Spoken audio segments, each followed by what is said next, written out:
Det er en besked til de kvinder, som går og siger, at målet de bliver set ned på at være en racisme. En gang havde en af vores kilder, som var sort, en samtale med en kvinde. Hun sagde, at i gamle dage, før i tiden, blev kvinder set meget ned på. De havde ingen rettigheder, mænd behandlede dem som lort. De måtte ikke engang gå på bar alene, og alle så ned på dem. Og så sagde hun, at det var værre end racisme. Okay. Kvinder havde næsten ingen rettigheder.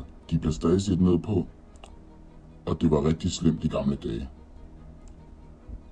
I brokkede jer over, at I blev voldtaget af jeres mænd, I fik flade, og I blev slået af jeres mænd. Okay, når I fik en flad af jeres mænd, fik sorte mennesker en pisk af deres ejere.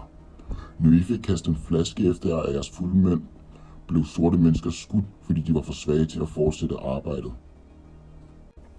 Og I siger, I kan føle jer som slaver i jeres eget hus.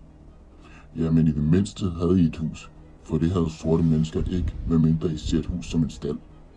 Okay, I havde ingen rettigheder i gamle dage, og I havde svært ved at tjene penge. Så prøv at gætte, hvordan det var at være sort og blive overfaldet for sin hudfarve, at blive dræbt og et helt folk sendt ned på en. Ja, der kan blive råbt kælling efter jer i byen, ellers I kan blive slået i røven, men sorte mennesker bliver overfaldet og smadret af politiet. Og jeg ved ikke hvad. Så det med, at I siger, at det med, at kvinder ikke har lige så mange rettigheder, og I bliver behandlet som lort, det kan I godt pakke sammen.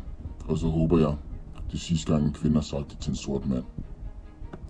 Og så prøv at overveje både at være sort og være kvinde, så oplever man alle de ting, som jeg lige har nævnt for jer i dag, bare på en gang.